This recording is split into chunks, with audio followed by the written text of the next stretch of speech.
Hey everyone, welcome to today's edition of One Single Story. It is June the 18th, and we're going to look at Proverbs 29. So as we've done with the Proverbs, we've had a guest for each Proverbs, and today I'm privileged to have my dad with me. And some folks that are watching will probably know you or listening, whatever they're doing. If they're listening, I typically listen. My wife watches. So if you I guess it's all in how they want to do it. But I'm a listener. When I walk, she sits at her desk and reads and watches. But for those people who don't know you, this is my dad, and he's a retired pastor, retired minister. I guess at the end of your career, you weren't necessarily pastoring, but tell people a little bit about yourself before we get started. Grew up in church from my earliest recollections. Went to church as a child 3 or 4 times a week, every week. Got saved when I was 12. And I guess I was 21 when God called me to preach. And then I served for 29 years as a pastor and moved into administrative work with the church and spent 14 years there. And retired and now preach whenever and wherever I get a chance. Yeah, so you preach here at least once a year. So, and I think as we're recording this, I think you preached this past Sunday maybe.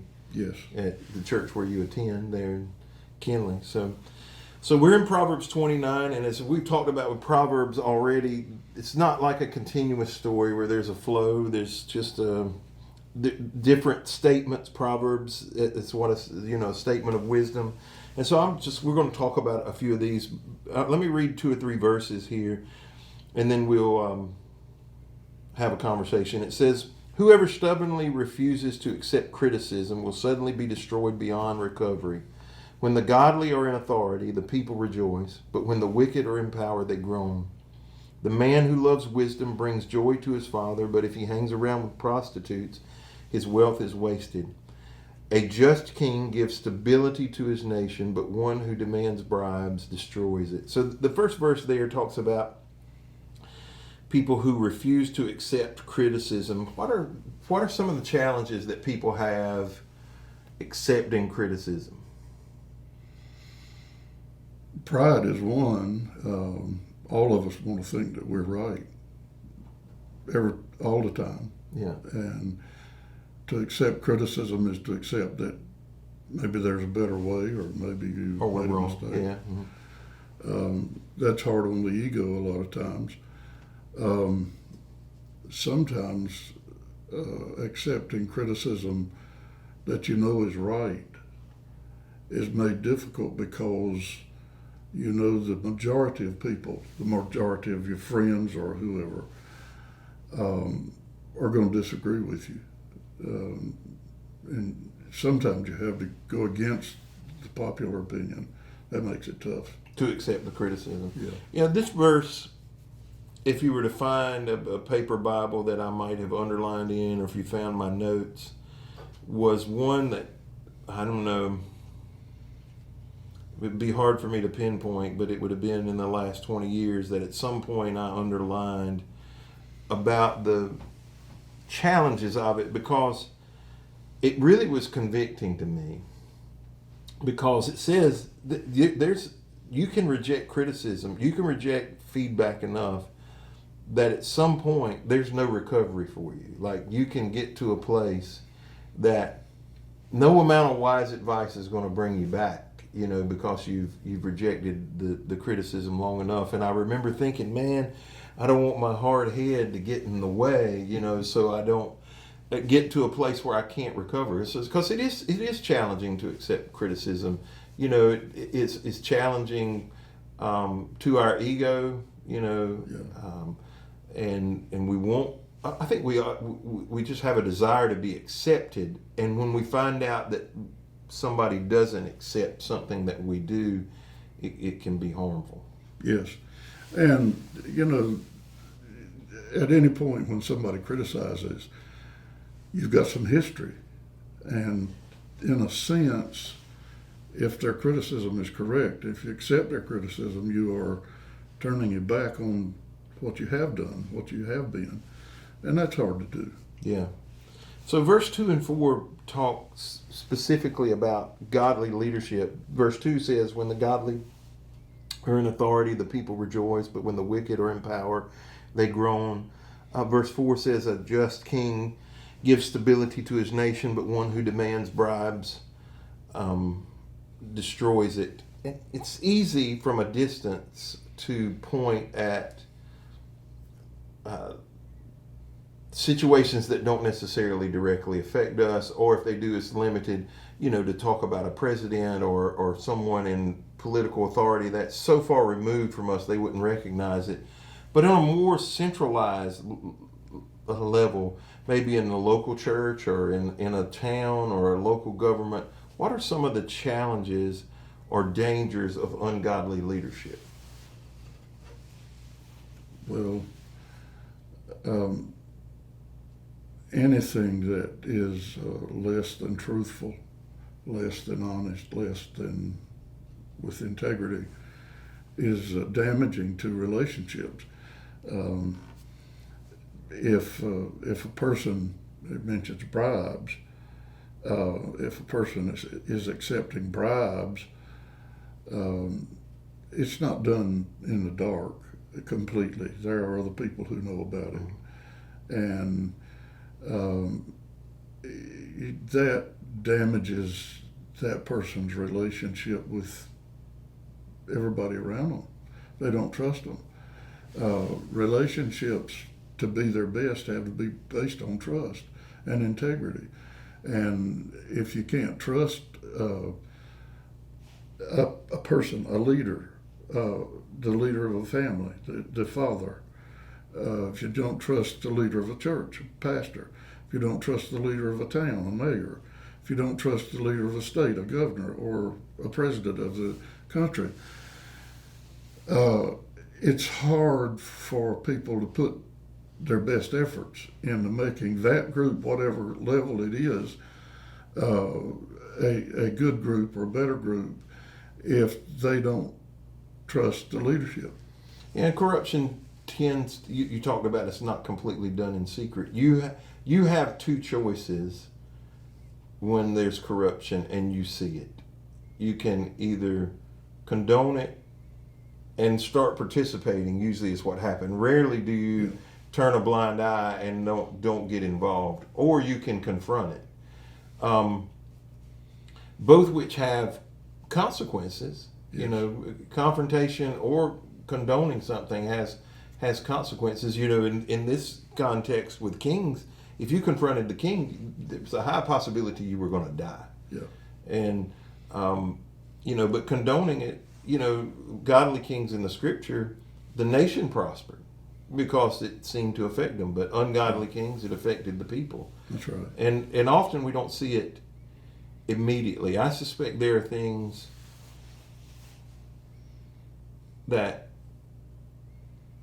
happened early in your life that we're seeing consequences of today. Oh yes. That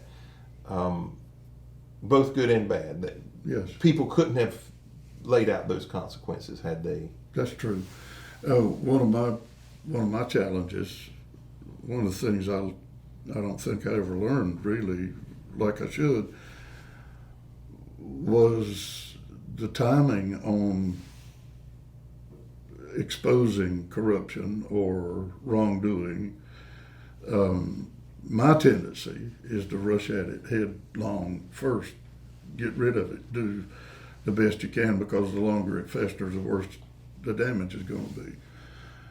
But there are some times and some things that if you will give God a chance, He will open a door, and the consequences of confrontation will not be bad or harmful, but what you thought was going to be awful can turn out to be beneficial. Yeah. Part of that depends on the seriousness of the bad action. If somebody is getting ready to kill somebody else, you got to make haste to do something about it. But if they picked up a nickel that wasn't theirs, there might be a better time than right on the spot Right. to do something about it. So the timing, I think, is important, and it's one that I had trouble with, to be honest with you. Yeah, well, I think that's a challenge for everybody, particularly when it comes, the question becomes, if I don't deal with the corruption, what are the consequences That's right. of letting it lay? That's right. If there's life or death at hand, I think you have to address it. If it's fairly contained, then I think your timing can be a little bit more negotiable. Well, verse 7 says, the godly care about the rights of the poor, the wicked don't care at all. Not just in Proverbs, but all through the Old Testament, even when you get into the New Testament, has a lot to say about caring for the poor. What are some, from your perspective, what are some of our responsibilities for caring for the poor? Well, first of all, I would like to point out that sometimes poor is not financial. Mm-hmm. Sometimes it's other things. Maybe if I just mentioned one area that I think evangelical and Pentecostal churches have been slow to come around to, is we have opposed abortion from the decision of the Supreme Court to make it legal, so-called legal in this country. But we were slow to come around to how do we help destitute mothers take care of the baby once he gets here. We were quick to establish homes for unwed mothers, but once the baby was born, a lot of them were turned out on the street and lived in poverty. Lived abject poverty. Didn't know anything about taking care of the baby. We have seen a sea change in that, I think, in the past maybe 10 years, where the churches and other benevolent organizations have stepped up and began to accept the responsibility that once the child is brought into the world, there's a responsibility not just on that mother, but on society to take care of that child.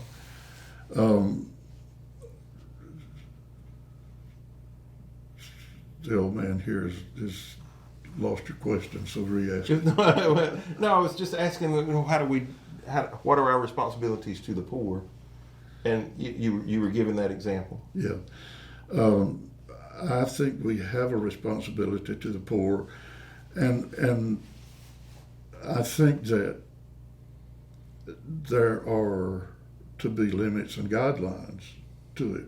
One of the things that the church has done in general, I'm not talking about your church or a denomination, but I'm talking about the church in general, is we have abdicated the responsibility of the family and the church and turned it over to the federal government and the state government.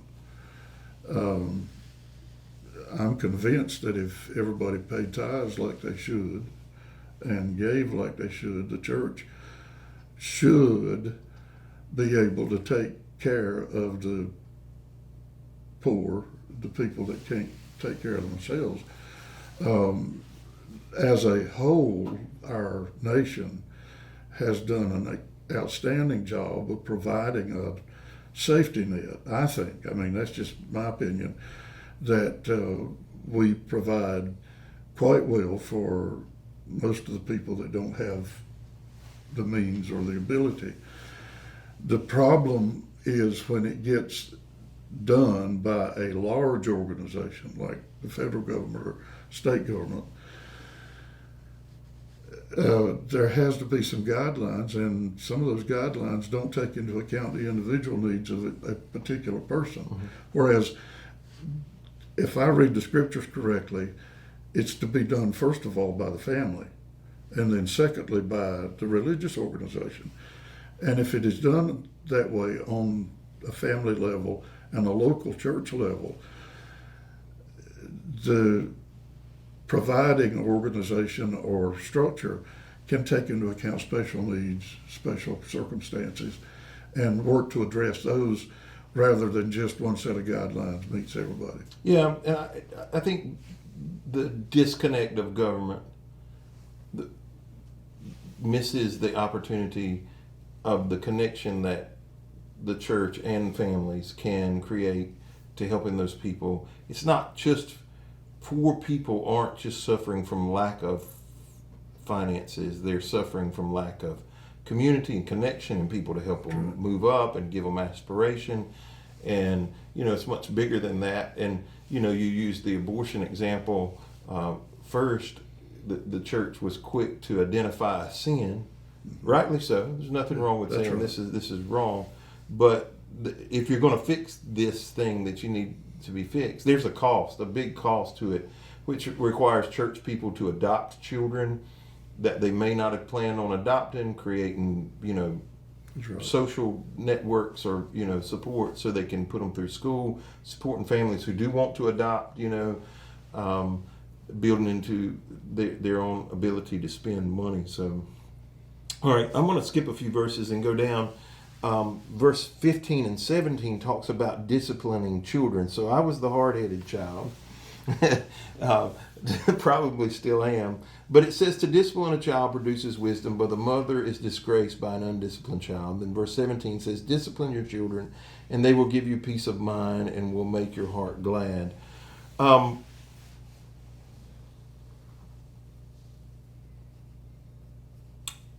twofold way I want to ask this question. One, what do you see the value of discipline in a parent-child relationship?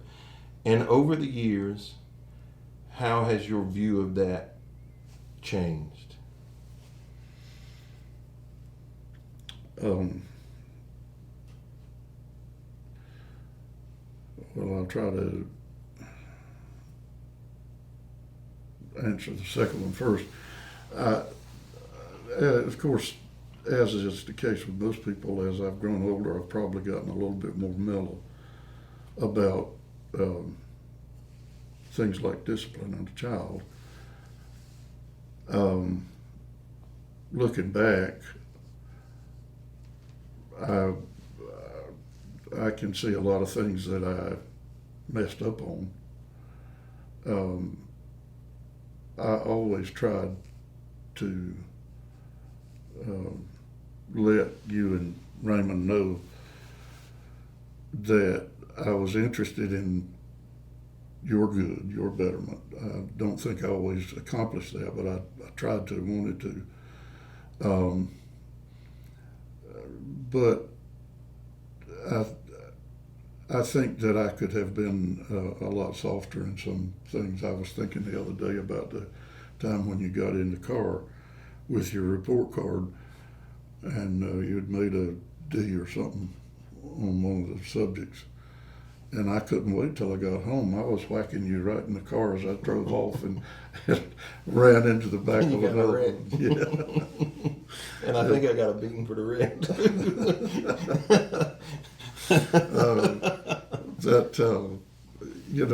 Some of that is just a matter of maturity and what have you. And I would do a lot of that different than I did. Probably a good deal softer, but never giving up the idea that I want what's best for you. Mm-hmm. If it means I make you angry, if I hurt your feelings, if you don't like me, that's just tough. I'm interested in providing guidance and leadership. And can I chase a rabbit here for a second? One of the mistakes, two of the mistakes that I think parents sometimes make is if I'm harsh, if I'm hard with discipline, my children won't love me, they'll hate me. That's not true. What children usually hate is inconsistency, uncertainty. They may blow up in get angry and throw a fit and roll in the floor and turn blue or something. But really, in the long run, children need and want a firm hand of guidance from parents and leaders. And I don't think parents need to worry. Now, of course, you can go beyond and abuse kids and that kind of stuff, but that's one of the things. The other thing that I wanted to mention is I think as a whole our society has gone way too far in the soft line until kids don't really have the firm guidance that they need in order to build character. I freely admit that I was probably too strict, too harsh. I guess you boys were made out of pretty good stuff because you turned out pretty well in spite of my mistakes. But I do think that in general these days, parents don't set up. Let me give you an example. You know very well that when you were growing up, church came first. It came before school activities and sports activities and all those kind of things. And it wasn't so much that if you missed a Wednesday night service that you were going to hell. That was not the issue. The issue was we set a priority. And we tried to make sure that you understood God was the priority. But when parents find every way and every time to do something that is not spiritual, and then they don't have any time or funds or whatever for the things that are spiritual, that's the wrong message to kids. Yeah, it does send them something over a longer period of time that I see it from time to time. Spiritual things aren't a priority for a family.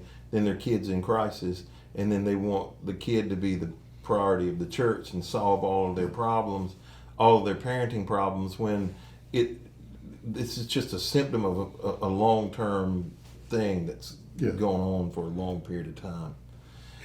Can I just go one step down further? Verse 19 says, words alone will not discipline a servant. The words may be understood, but they're not heeded.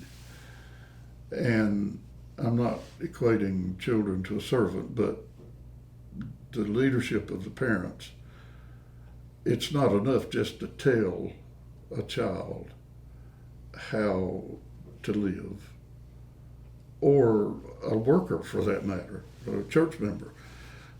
There has to be a demonstration. There has to be some discussion or some understanding of the consequences of not doing what's right. Yeah, and I think modeling is important. I think boundaries are important, and there has to be consequences too, whatever they look like. That's right. You mentioned consistency. I think every family puts in place different consequences. If you do A, B is going to happen. That's right. Whatever those consequences are, as long as they're present and they're consistent, gives the child some understanding of That's right. of what needs to happen. Well, I'm just going to look at one more verse. Verse 25 says, "Fearing people is a dangerous trap, but trusting the Lord means safety." Why do you think people tend to fear? Why do you think we tend to fear people more than we fear God? Probably because people are here present so we can see them and interact with them on a regular basis, whereas God is invisible.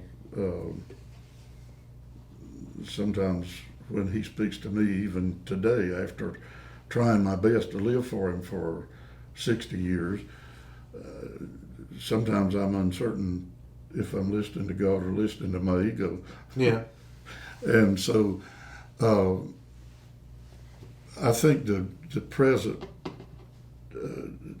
of people is one of the things that makes us more conscious of people's opinions and so forth than we are of God's. Another is probably the fact that the consequences of how people feel toward us are more immediate than God's judgment. And we don't always see God get angry, but the person in front of us, we can see him start bullying. Exactly. And he may pull out a pistol or something. Yeah. Well, the consequences may be we get fired, we lose a friend, That's right. we don't get to go do X, we're kicked out of the club, and we don't always, God's consequences aren't always that immediate. That's right. Sometimes they're stretched out of, it's kind of like earlier talking about godly leadership. We're going to support the king because we're afraid we're going to lose our life or our job or whatever. But 20 months or 20 years down the road, the corruption that is spread is way worse than had we taken the immediate step. That's right. Of course, you're talking to somebody that had trouble withholding his opinion. Yeah. I read in Newsweek, this has been 25 or 30 years ago, long article. And one of the illustrations they gave was the little boy that jumped out in the road and said, "Mom, the emperor has no clothes." And I've found myself in that kind of situation way too often, where I'm too quick to say something. You weren't nearly as afraid of people as maybe you should have been. Exactly. Yeah. I didn't take into account their opinions as much as I should. Yeah. Well, good. Let's close in prayer. Dear Heavenly Father, thank you for your grace. Thank you for the Proverbs that are given to us to understand more about leadership, our responsibilities to people who are less fortunate than we are, how we can be better parents, how we can be better friends and co-workers. I pray, God, that you would allow us to apply these things. May we become more like you every day as we do those things. In Jesus' name, amen. Amen.